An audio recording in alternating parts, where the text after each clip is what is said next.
성령을 따라 행하라. 지난주까지 눕기에 관한 말씀을 전했고, 어떤 말씀을 전할까 찾다가 한 번도 전하지 않은 본문의 말씀을 전해야 되겠다 하고 찾아보았더니 신약에서 갈라디아서를 가지고서 한 번도 제가 설교를 하지 않았더라고요. 그래서 갈라디아서 말씀을 선택해서 오늘 말씀을 전하려고 합니다. 갈라디아서 1장 6절 말씀 한번 볼게요. 한번 먼저. 안 해놨어? 안 해놨어도 괜찮아. 갈라디아서 1장 6절 말씀이 어떤 말씀이냐? 이런 말씀이에요. 그리스도의 은혜로 너희를 부르신 이를 이같이 속히 떠나 다른 복음을 따르는 것을 내가 이상하게 여기노라. 이렇게 말씀이 나오죠. 그리스도의 은혜로 너희를 부르신 이를 이같이 속히 떠났다. 하나님을 떠나서 속히 떠났다는 것은 그들이 하나님을 믿은 지 얼마 되지 않아서 어떤 의미에서 배교를 했다는 것이죠. 다른 복음을 따르는 것을 내가 참 이상하게 여긴다. 바울 사도가 이렇게 이야기합니다. 그들이 왜 예수님을 믿은 지 얼마 안 돼서 복음을 속히 떠나서 다른 복음을 따랐을까? 이어지는 말씀 속에서는 다른 복음이 없다고 바울이 분명하게 선포하고 있고, 그렇게 선포하지 않는다 할지라도 다른 복음은 없습니다. 복음은 하나밖에 없는 것이죠. 복음은 기쁜 소식입니다. 그런데 바로 그 기쁜 소식, 복음을 믿는 자들에게 있어서 다른 게 더 기쁜 소식처럼, 다른 게 더 복음처럼 느껴졌다는 거예요. 복음을 믿는데 복음이 복음처럼 느껴지지 않고 복음이 아닌 게 복음처럼 느껴졌다는 것이죠.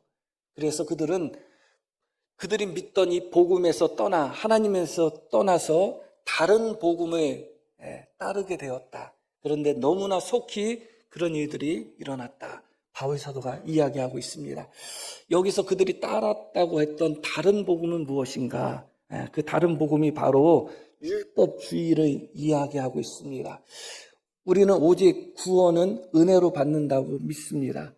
하나님의 은혜로 받는 것이고, 믿음으로 구원받는다는 것은 결국은 하나님의 은혜로 구원받는다는 것을 의미하고, 하나님의 은혜로 구원받는다는 것은 우리의 노력이나 우리의 행위로서 구원받는 것이 아니다 하는 것을 보여주고 있는 것입니다. 그러나 율법주의는 그렇지 않습니다. 이들이 다른 복음을 따랐다고 하는데 이들이 예수님을 아예 버리고 하나님을 버린 것은 아닙니다. 예수님을 여전히 믿는데 거기에 한 가지를 첨가한 거예요.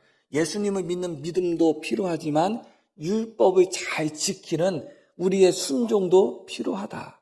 예수님을 믿는 것을 통해서 구원받기 위해서는 믿음만 가지고서는 구원받는 것이 아니라 할례도 받아야 되고 또 구약에 나와 있는 율법들도 다 지켜야지 구원받을 수 있다. 그게 바로 율법주의고 이들이 따랐던 다른 복음이에요.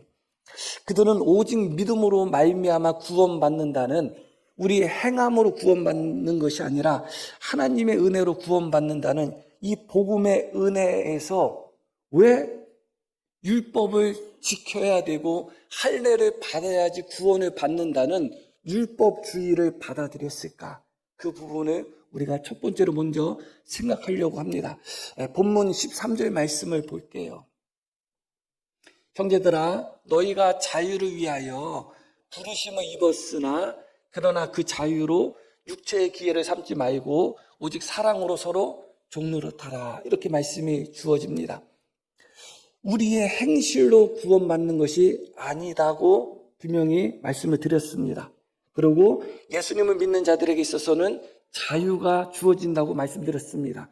내가 율법을 지켜야 된다는 매여 있는 데서부터, 그런 종의 멍에로부터 우리는 자유함을 얻은 것이죠. 그래서 본질적으로 예수님을 믿는다는 것은 자유를 위하여 부르심을 받은 것이다. 그런데 문제는 그 자유를 내가 꼭 착한 일을 해야 되고 율법을 지켜야 되고 그래야지 구원받는 것이 아니라 내가 죄를 범해도 내가 잘못해도 하나님의 은혜로 구원받는다 하는 이 생각이, 그들의 자유에 대한 잘못된 이 생각이 육체의 기회로 그들은 삼게 되었다. 다시 말씀드리면 방종한 모습으로 그들은 살게 되었다. 그런 모습이에요.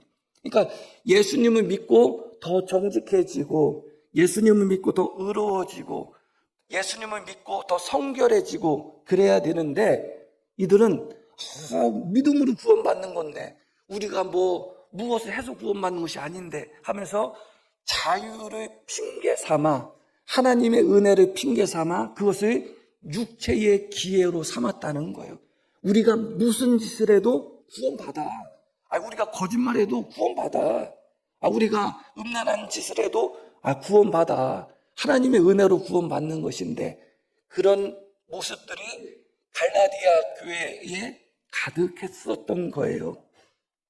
사실 자유라는 것이 소중한데 그 자유를 누릴 만한 자격이 없는 사람에게 있어서 자유는 방종이 되고 오히려 그 자유로 말미암아 많은 부작용들이 생기죠. 초등학생 1학년, 2학년 아이들한테 자유롭게 너희들 공부해. 그러면 그 아이들이 공부하겠어요? 안 하죠. 시간을 정해서 공부하는 시간을 주고 그렇게 또 하고 그렇게 해야지 하지 않겠어요? 아직 자유를 사용할 만한 그런 성숙함이 주어지지 않았던 겁니다. 갈라디아 교회 성도들도 하나님을 믿은 지 그렇게 오래되지 않고 신앙이 그렇게 성숙되지 않아서 믿음 안에서, 복음 안에서의 자유를 누리는 법을 아직 몰랐어요. 그들이 누려야 되는 자유는 어떤 자유냐? 사랑으로 서로 종노릇하는 자유를 그들은 누려야 되는데, 그렇지 않고 육체의 기회를 삼아 방종하는 모습으로 살았던 것입니다. 그러니까 말씀드렸듯이 그들이 예수님을 믿는다고 하면서 오히려 이전보다도 더 방종한 모습 속에서 이전보다 더 죄악에 가까운 모습으로 그들이 살아갔다고 생각해 보셔요. 예수님을 믿는다고 하면서 은혜로 구원받고 믿음으로 구원받는다고 하면서 대놓고 막 거짓말 시키고 대놓고 사기치고 대놓고 음란한 짓을 하고, 그러면서 우리는 은혜로 구원받았어, 믿음으로 구원받았어 하는 모습이 갈라디아 교회에 팽배했다고 생각해 보시기를 바랍니다. 어떤 생각이 들까요? 그곳에서부터 바로 율법주의에 대한 틈을 보이기 시작한 것입니다. 저렇게 예수 믿어서 구원받을까? 은혜로 구원받는다고 하면서 저렇게 방탕하게 살고, 은혜로 구원받는다고 하면서 여전히 저렇게 예수님을 믿기 전과 다를 바 없이 그렇게 죄악된 삶을 살고 그런 방종한 삶을 사는데 과연 저게 구원을 얻을 수 있을까 하는 의문이 생길 수밖에 없고, 거기에 대한 문제 제기가 일어날 수밖에 없는 것이죠. 자연히 반작용적인 그런 현상으로서 율법주의가 대두하게 된 것입니다. 아니야, 예수 믿고 은혜로 구원받는다고 해서 저렇게 살아서는 안 돼. 예수님을 믿어도 율법을 지켜야 돼. 법을 지켜야 되고 어떠한 틀에 맞춰서 우리가 신앙생활을 해야지 구원을 받아 하는 율법주의가 자연스럽게 생겨나게 된 것입니다. 그렇게 많은 사람들이 복음을 떠나서, 하나님을 떠나서 다른 복음인 율법주의로 회귀하게 된 원인이 결국은 갈라디아 교회 성도들 중에 하나님의 은혜와 복음이 주는 자유를 육체의 기회로 삼고 죄악과 탐욕과 쾌락의 삶을 살았던 사람들에 대한 반작용으로 시작되었다. 그게 중요한 것이죠. 쉽게 말씀드리면 이런 거죠. 어떤 부부가 있었는데 남편은 교회를 안 다니고 아내는 교회를 열심히 다니는데, 교회는 열심히 다니는데 집에 밥은 한 번도 안 하고 있고, 교회는 열심히 다니는데 청소는 하나도 안 하고 있고, 남편이 밥 좀 하라 그러면 이놈의 사탄의 새끼 하고 있고 나 교회 가야 되는데 왜 저기 하냐고 그러고 있는 경우에 남편이 하는 말이 뭐예요? 우리 마누라가 가는 천국은 천국이라면 나는 안 가고 싶다고 그런 천국에 나는 안 가고 싶다. 그렇게 말하는 남편들이 있죠. 그 반대 경우도 분명히 있을 겁니다. 그런데 아무래도 여성도가 남성도에 비해서 더 교회에 열심 내는 경향이 있으니까 제가 그런 예를 들은 거예요. 실제로 우리가 복음을 복음대로 믿지 못하고 은혜를 은혜대로 사용하지 못하고 그것을 육체의 방종의 기회로 삼아서 은혜로 구원받는다는 명분하에 예수님을 믿으면서 여전히 믿기 전과 달라진 바 없이 그렇게 탐욕스럽게 또 그렇게 또 세상의 쾌락을 추구하며 또 그렇게 죄악에 빠져드는 그런 모습 속에 살아가는 그런 성도들의 모습들, 그런 교회들의 모습을 보면서 너무도 많은 사람들이 복음으로 돌아오려다가도 떠나버리는 것이죠. 아, 저 사람들 예수 믿는다고 하면서 뭐 저따구로 예수님을 믿지? 하나님이 살아계시다고 하고 천국이 있다고 하면서 뭐 저 교회는 맨날 싸움만 하고 저게 뭐지? 오히려 우리가 말씀대로 살지 못하는, 복음대로 살지 못하는 그런 우리의 모습을 통해서 많은 사람들이 복음으로부터 떠나는 그런 일들이 벌어지고 있다. 이 갈라디아서에서는 갈라디아 교회 안에서 일어난 일이잖아요. 그러나 지금 이 시대는 교회를 떠나서 사회적인 현상으로 나타나고 있잖아요.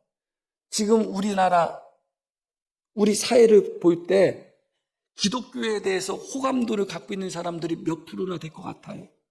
몇 프로 안 돼요. 20몇 프로밖에 안 돼요. 조사를 봤더니. 불교에 대한 호감도는 50%가 넘고 천주교에 대한 호감도는 한 40% 정도 되는데 기독교에 대한 호감도는 얼마 전에 조사를 봤더니 20% 조금 넘어요. 그리고 대부분 부정적인 그런 인식들이 너무 강합니다. 그들이 오해해서 그런 부분들도 분명히 있어요. 목사들 잘 먹고 잘 산다. 잘 먹고 잘 사는 목사가 100명 중에 몇 명 될 것 같아요? 100명 중에 90명 정도는 어렵게 살고 100명 중에 한 50명 이상은 정말 겨우겨우 먹고 삽니다. 겨우겨우 먹고 살아요. 그것도 사모 돈 벌게 보내고 뭐 이래저래 뭐 해서 겨우겨우 그냥 그렇게 먹고 삽니다. 그런데 세상 사람들 인식은 목사 잘 먹고 잘 산다. 돈만 밝힌다. 막 그렇게 이야기하죠. 왜냐하면 몇몇 교회들이 그런 모습을 또 몇몇 대형 교회들이 그런 모습을 보였기 때문에 그렇게 인식하는 경우가 있어요. 그래서 세상 사람들이 교회에 대해서 오해하고 잘못 인식하고 있는 것은 분명합니다. 그렇다 할지라도 실제로 예수님을 믿는 사람들에 대한 또 교회에 대한 또 목회자에 대한 세상 사람들의 부정적인 그런 반응을 우리는 무시할 수는 없습니다. 정말 우리가 세상 사람들에게 당당하게 말할 수 있을까요? 정말 당신들이 예수님을 안 믿고 당신들이 교회에 나오지 않는 이유가 나 때문은 아니다. 우리 교회 때문은 아니다. 그렇게 당당하게 말할 수 있을까요? 그렇게 말하기 어려울 거예요. 왜냐하면 예수님을 믿는다고 하면서 여전히 예수님을 믿지 않는 사람들과 별반 다를 바 없이 욕심 부리고 분노하고 싸우고 미워하고 또 더러운 일에 빠져 있고 그런 모습을 그대로 보이고 있는 우리의 모습이 복음으로 돌아오고자 하는 교회로 오고자 하는 자들의 발걸음을 막고 있는 것이 아닌가 생각하게 됩니다. 첫 번째 우리가 이 갈라디아서 이 말씀을 통해서 기억할 것은 왜 그들이 그렇게 속히 율법주의에 빠지게 되었는가? 율법주의가 무엇이 그렇게 좋기 때문에 그들이 그렇게 율법주의에 속히 빠지고 복음에서 그렇게 속히 이탈했는가? 바로 복음을 믿는다고 하는 사람들, 하나님을 믿는다고 하는 사람들이 그들의 믿음의 자유를 육체에 방종한 기회로 삼았기 때문에 그렇다. 그런 모습들이 그들에게 있어서는 반작용적인 그런 것을 불러올 수밖에 없었다 하는 것을 우리가 첫 번째로 기억할 필요가 있습니다. 그러다 보니까 이 갈라디아 교회에 어떤 일들이 생겼는가? 어쩔 수 없이 이 두 그룹이 생성이 된 거예요. 한 그룹은 어떤 그룹이에요? 오직 믿음으로만 구원받는다고 외치는 그룹이에요. 맞는 말이에요. 오직 믿음으로만 구원받는데, 근데 문제는 그들의 삶이 믿음으로만 구원받는다고 외치면서 너무 방탕한 삶을 살고 있는 거예요. 은혜로 구원받고 믿음으로 구원받는 거니까, 행위로 구원받는 것이 아니니까. 그런 한 부류의 성도들이 갈라디아 교회에 있습니다. 그리고 그들에 대한 반작용적인 그런 모습 속에서 다른 복음, 율법을 지켜야 되고 할례를 행해야 되고 그래야지 구원받는다고 믿는 사람들이 생겨난 거예요. 이 두 그룹이 생겨난 것입니다. 그래서 결과적으로는 어떻게 되었는가? 15절 말씀 보겠습니다. 많이 서로 물고 먹으면 피차 멸망할까? 조심하라. 갈라디아서를 보면서 오직 믿음으로만 구원받고 율법으로는 구원받지 않는다는 이 교리, 이 진리를 에만 강조점을 두다 보니까 실제로 갈라디아 교회에 어떤 문제가 있었는지 그것에 대해서 우리가 소홀한 경향이 있어요. 이런 표현은 바울 사도가 쓸 수 없는 표현이에요. 일반적으로다는 서로 물고 먹으면, 물고 뜯고, 너희가 서로 그렇게 물고 뜯고 그러면 멸망할 수밖에 없다. 이것은 고린도 교회와 같은 교회를 향해서도 바울이 사용하지 않았던 단어예요.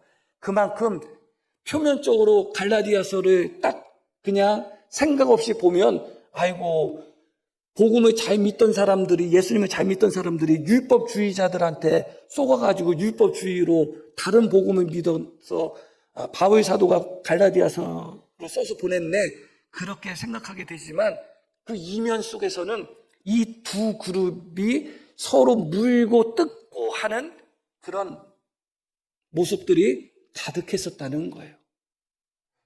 서로 자기들의 신앙이 옳다는 거예요. 서로 자기들의 신앙이 옳다는 거예요. 야, 너희들처럼 오직 예수님만 믿으면 구원받는다고 해놓고 그렇게 막 살아서 무슨 구원을 받겠어. 예수 믿으면 은혜로 구원받나 해놓고 여전히 바람피고 횡령하고 도둑질하고 못된 짓하고 그래서 무슨 구원을 받겠어. 그래서 구원 못 받아. 잘못 믿는 거야. 우리처럼 믿어야 돼. 예수님을 믿어도 율법을 잘 지켜야 돼. 우리처럼 믿어야지 구원받아. 반대의 경우에는 어떻게 이해하겠겠어요? 무슨 율법을 지켜서 구원받는 거야? 믿음으로만 구원받는 거지. 우리처럼 오직 믿음으로만 구원받아 하면서 방종한 모습을 보내고 있는 거예요. 서로 자기들의 믿음이, 자기들의 신앙이 정통이라고 생각하고 있는 겁니다. 그러면서 서로 물고 뜯고 그런 모습을 보이고 있는 거예요. 서로 자기 믿음이 최고라는 거예요. 교회도 마찬가지입니다. 사실은 어떤 의미에서 보면 신앙의 색깔은 다 달라요. 그런데 같은 교회를 다니다 보면 그 신앙의 색깔이 비슷해지기도 합니다. 그러나 반드시 신앙의 색깔이 같을 필요는 없습니다. 뭐 좌파 우파 이야기하는 건 아니에요. 그런데 많은 사람들이 자기의 신앙의 스타일이 정석이라고 생각하는 함정에 빠져 있는 사람들이 많아요. 통성기도를 원칙으로 생각하는 사람은 조용히 기도하는 사람들 보면 저것도 기도야? 저렇게 기도해서 돼? 아이고, 은혜 없이 그렇게 이야기하는 거예요. 왜냐하면 통성기도만 진짜 기도라고 생각하거든요. 조용한 기도에 익숙한 사람은 통성기도하는 사람 보면 뭐라고 생각하겠어요? 혼자 기도하네, 혼자 기도해. 그렇게 반응하겠죠. 다 자기 신앙이 옳다고 생각하는 거예요. 자기 신앙이 정답이라고 생각하는 겁니다. 어떻게 하겠어요? 거기까지는 어떻게 하겠어요? 그러나 그런 모습 속에서 서로 물고 뜯고 먹고 하는 모습이 있으면 안 되잖아요. 큰 잘못된 거잖아요. 그들이 왜 그렇게 이런 모습을 보였는가? 26절에 나옵니다. 헛된 영광을 구한다. 헛된 영광을 구한다는 얘기는 자기가 최고라는 겁니다. 자기가 믿는 지금 이 신앙의 상태, 이 모습, 이런 형태가 최고라는 겁니다. 그게 바로 헛된 빈 영광, 자랑을 의미하는 거예요. 여기 단어는. 그렇게 자랑하기 좋아하고 헛된 영광을 구하면서 그들이 어떻게 했다는 거요? 서로 노엽게 하고 서로 투기했다는 거요. 서로 상대방을 격동시키고 분노하게 만들고 트집 잡고 하면서 서로 노엽게 하며 서로 시기 질투하며 서로 물고 뜯었다는 거예요. 무엇을 구하며? 헛된 영광. 내가 최고라는 헛된 영광. 내가 맞다는 헛된 영광. 내가 정석이라는 헛된 영광. 내가 예수님을 잘 믿는 거라는 헛된 영광. 그런데 중요한 것은 무엇이냐? 놀라운 것은 이 두 그룹 다 자기들이 예수님을 가장 잘 믿는다고 생각하며 서로가 서로를 비난하며 서로가 서로를 정죄하며 물고 뜯는 그런 모습을 보였다는 거예요. 그런데 중요한 것은 무엇이냐? 중요한 것은 사실은 둘 다 잘못했다는 게 중요한 거예요. 바보들의 논쟁 보셨나요? 표현이 이상하지만 둘 다 바보 같은 소리를 하면서 자기들이 둘 다 맞았다고 싸우는 거 보신 적 있어요? 서로 자기들이 예수님을 제대로 믿는다고 하면서 서로가 서로를 정죄하며 물고 뜯었는데 어느 한편도 제대로 예수 믿는 사람들이 없었어요. 당연히 율법을 지켜야지 구원받는다는 사람들 예수님을 제대로 믿는 게 아니죠. 이단에 빠진 거죠. 당연히 그 사람들은 잘못 믿은 거예요. 그러면 오직 은혜로 구원받는다고 하면서 내 행위로 구원받는 게 아니니까 우리가 무슨 짓을 해도 다 구원받아. 우리가 아무리 많이 죄를 져도 다 구원받아 하면서 자기가 욕심대로 살고 싶은 대로 그렇게 막 죄를 범하고 막 나쁜 짓을 할 대로 다 하면서 그렇게 예수님을 믿는 사람들은 잘 믿는 사람들인가요? 다 잘못 믿고 있는 겁니다. 다 잘못 믿으면서 헛된 영광을 구하며 서로가 자기들이 잘 믿는다고 생각하며 상대방을 서로 정죄하며 물고 뜯고 있는 모습이 갈라디아 교회의 모습이었던 거예요.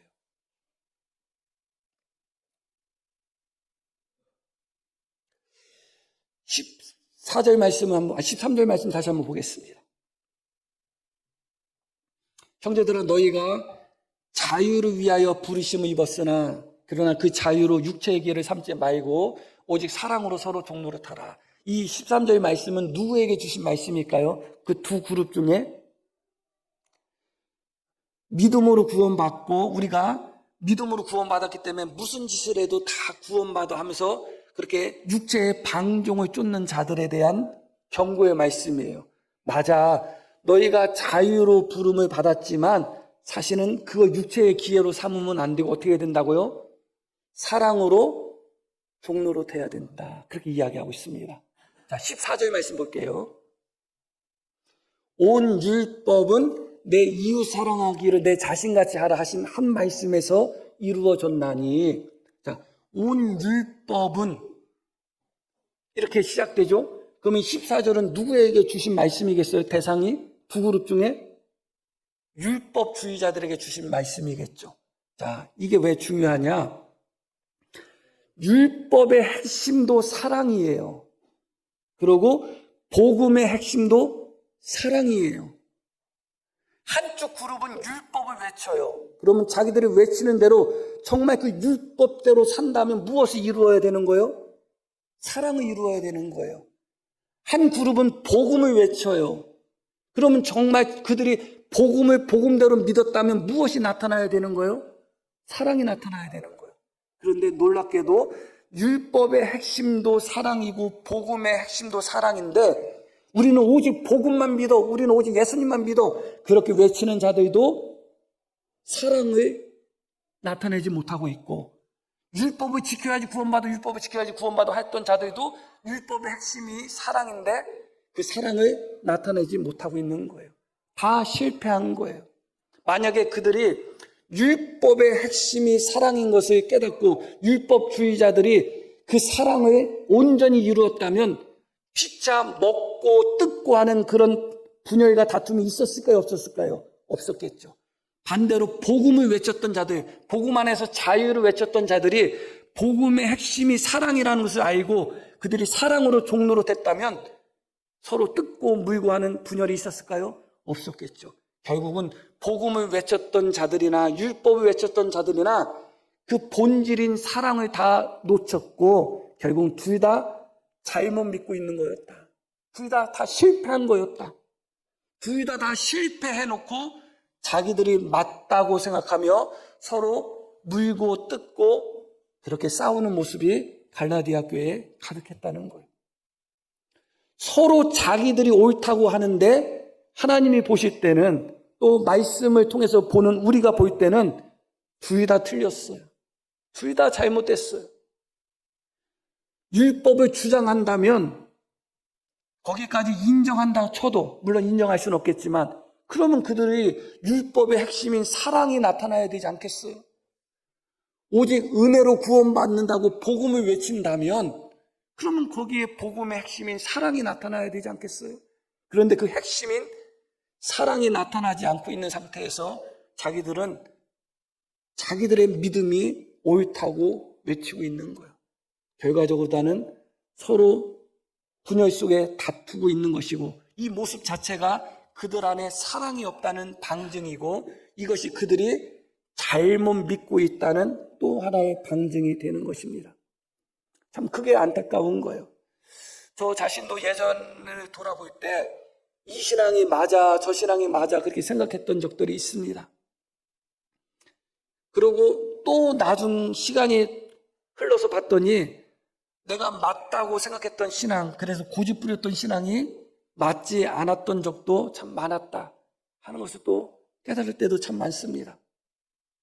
우리 성도님들은 지금 현재 예수님을 믿고 있습니다. 내가 예수님을 잘 믿는다고 생각하셔요? 잘못 믿는다고 생각하셔요?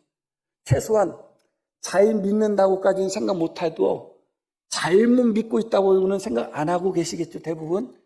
그런데 어쩌면 잘못 믿고 있을 수도 있어요. 잘못 믿고 있을 수도 있어요.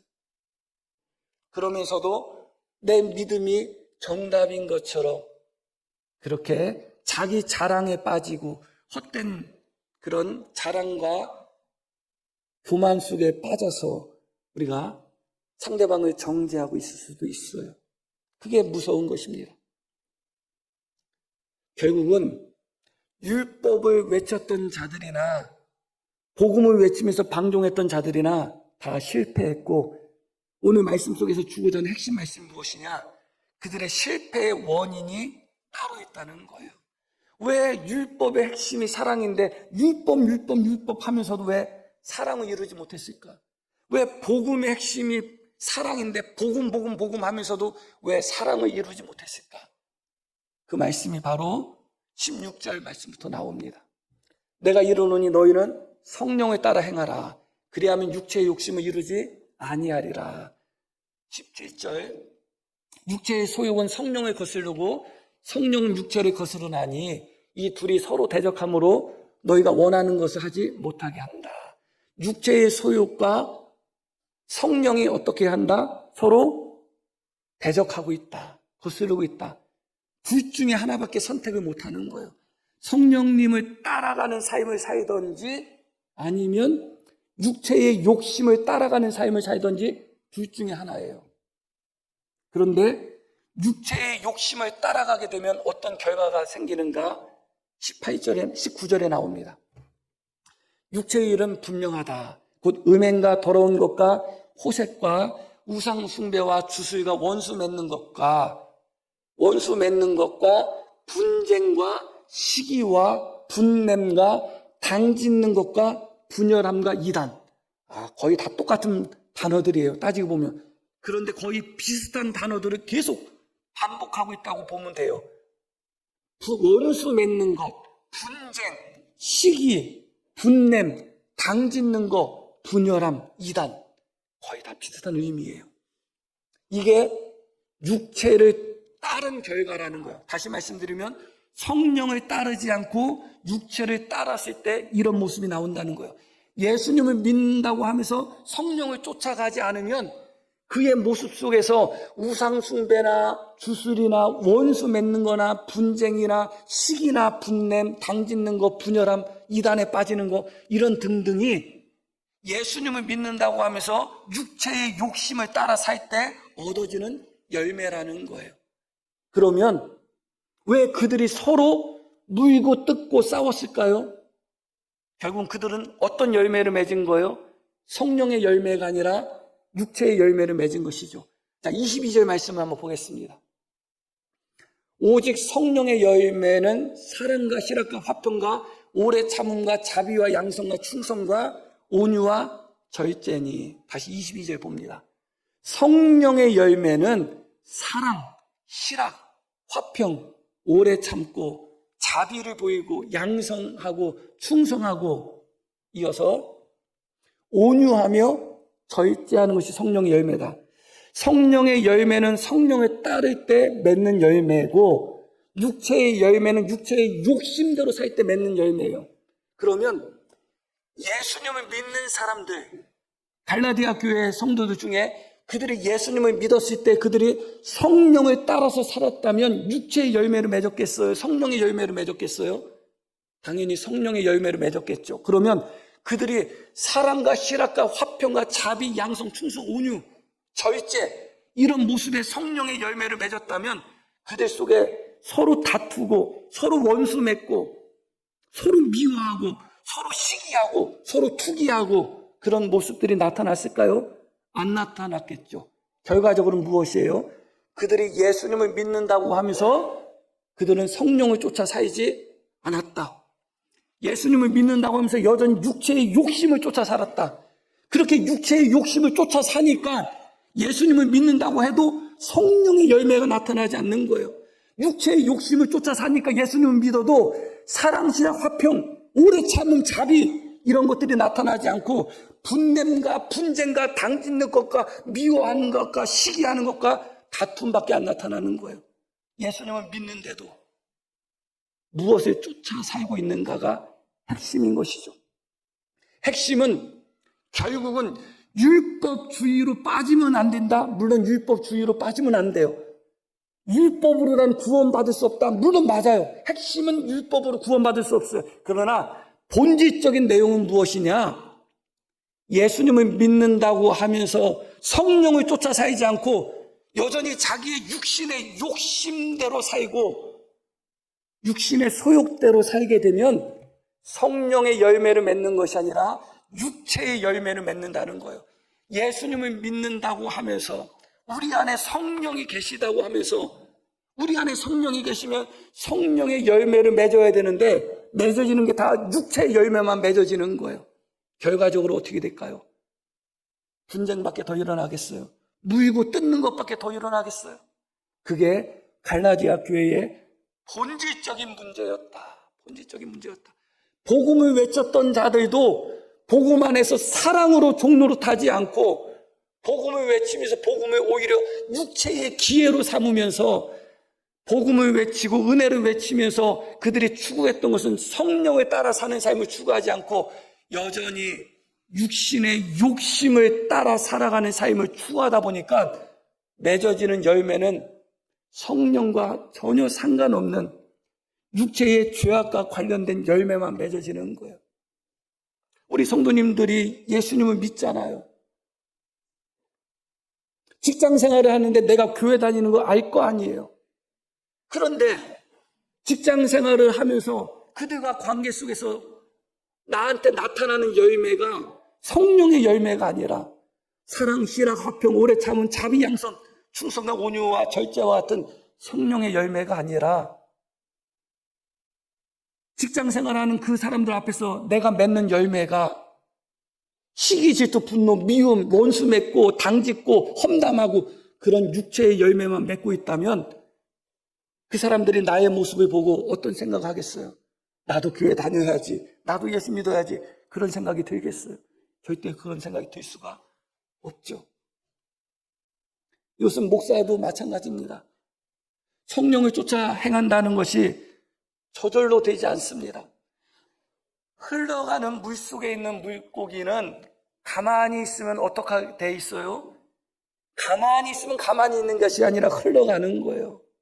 마찬가지로 예수 믿는 사람도 가만히 있으면 결과적으로 어떻게 되는가? 육체의 열매를 맺게 돼 있어요. 적극적으로 성령을 쫓아 살려고 해야 되는데 쉽지 않을 때가 참 많아요. 적극적인 신앙이 여기서 필요한 것입니다. 적극적인 신앙이. 내가 정말 성령을 쫓아 사는 삶을 살아야 되겠다. 성령 충만을 우리는 오해할 때가 많습니다. 기도 열심히 하고 신앙생활 열심히 하고 예배 열심히 참여하고 봉사 열심히 하고 큰 소리로 기도하고 2시간씩 기도하고 그게 성령 충만은 아니에요. 성령 충만을 받고자 하는 하나의 과정이고 도구일 수는 있어요.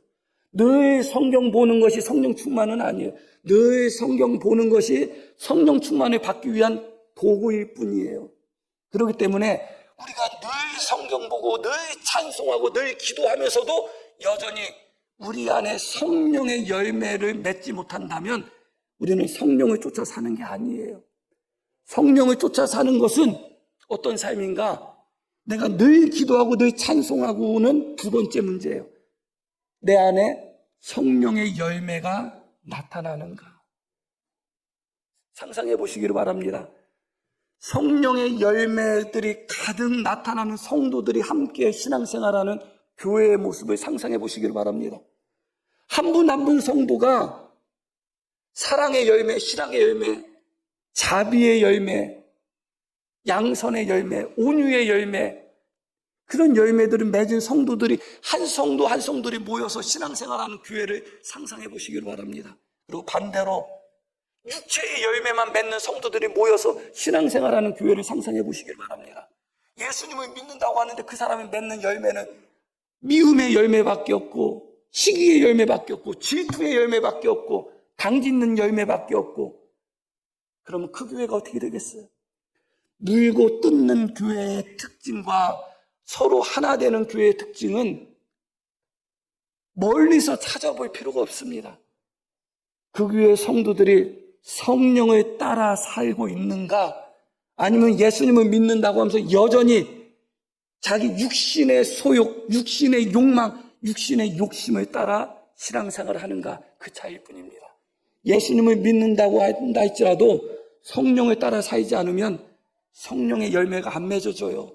20년 예수님 믿고 30년 예수님 믿어도 성령을 따라 살지 않으면 성령의 열매가 안 맺어져요. 30년 40년 예수 믿어도 육체의 열매만 가득 맺은 사람들이 너무 많습니다. 그런 모습 속에서 많은 사람들이 복음을 떠나고 교회를 떠나고 하나님을 떠나고 있는 것입니다. 결론적인 말씀으로 한 말씀만 드리겠습니다. 오늘 이 말씀을 통해서 우리의 신앙을 돌아봐야 되는 것이죠. 우리 신앙을 돌아볼 때 다른 것을 가지고 내 신앙을 판단하지 마시길 바랍니다. 한 가지만 가지고 판단하시기를 바랍니다. 성령의 열매를 내가 맺고 있는가? 그러면 잘 믿고 있는 거예요. 그러면 잘 믿고 있는 거예요. 그런데 내가 아무리 헌금 많이 하고 교회 한 번도 안 빠지고 내가 아무리 봉사 많이 하고 기도 많이 한다 할지라도 성령의 열매가 아니라 육체의 열매를 맺고 있다? 잘못 믿고 있는 거예요. 우리 안에서 하나님의 성령의 열매, 그것이 정말 가득 넘치는, 그래서 우리 교회가 성령의 열매가 넘치는 성도들로 그렇게 하나 되는 그런 천국과 같은 그런 교회로 하나님께 영광 돌리기를 소망합니다. 자, 우리 들으신 말씀 기억하며 함께 기도하겠습니다.